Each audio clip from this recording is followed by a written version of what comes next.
John F. Kennedy settles into office as the 35th President of the United States, the youngest man and the first Roman Catholic ever elected to the office. Ask not what your country can do for you. Ask what you can do for your country. We choose to go to the moon in this decade and do the other things, not because they are easy, but because they are hard. There's a legal limit to the snow here in Camelot. People need heroes. It defines who we are, who we aspire to be. On the dot. By order, summer lingers through September in Camelot. Camelot. Americans in the 1960s wanted to be a country of progressives. We wanted to move forward. We wanted to lead the world.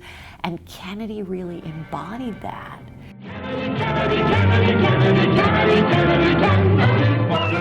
I just think of him as our first celebrity president. Kennedy had a kind of a grace and charm that came over especially on television that no previous president ever had. He just embodied all of these ideas about what an American man should be at a time when Americans really needed that. He was kind of the symbol of post-war prosperity. The younger generation takes hold.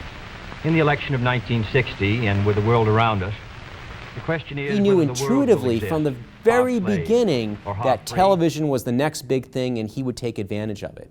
And he certainly did. of the road that we are taking, or whether it will move in the direction of slavery. There was a comedian known as Von Meter, and he put out a comedy album that was a satire of JFK and his family. And that just kind of showed how he had elevated the presidency far beyond politics and now entered pop cultural realm.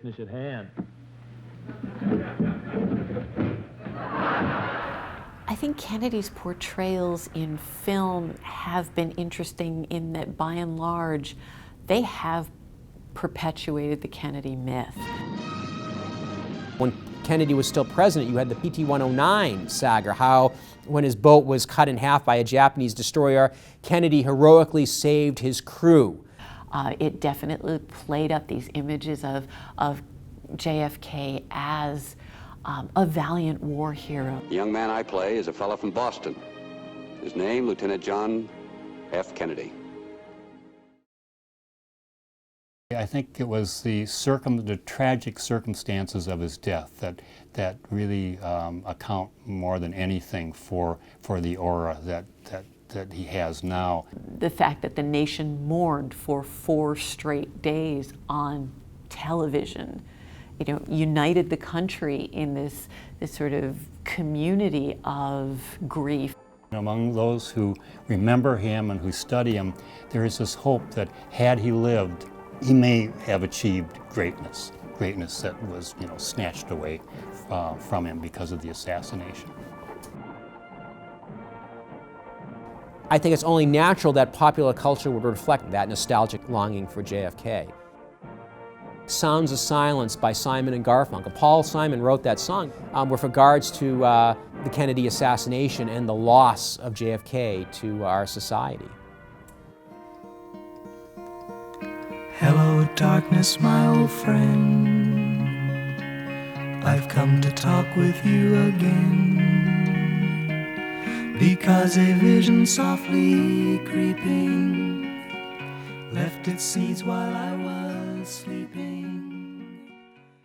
I think our contemporary film and television and all sorts of other pop culture artifacts play with the Kennedy myth a lot. Kennedy, in a way, is sort of embedded so deeply in American culture that you don't have to actually have an image of him for people to know what you're talking about. Ich bin ein Springfield swap meet patron.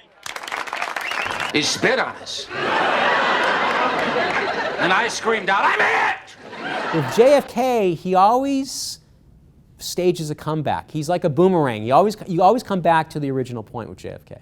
We very much still believe in JFK as that bright, shining leader. This is not just an illusion. The presidency is different now than it was before Kennedy, and it's different in part because of Kennedy. If we look back at Kennedy, I think we learn something certainly about ourselves and our nation, what we were then and what we are now. Think back on all the tales that you remember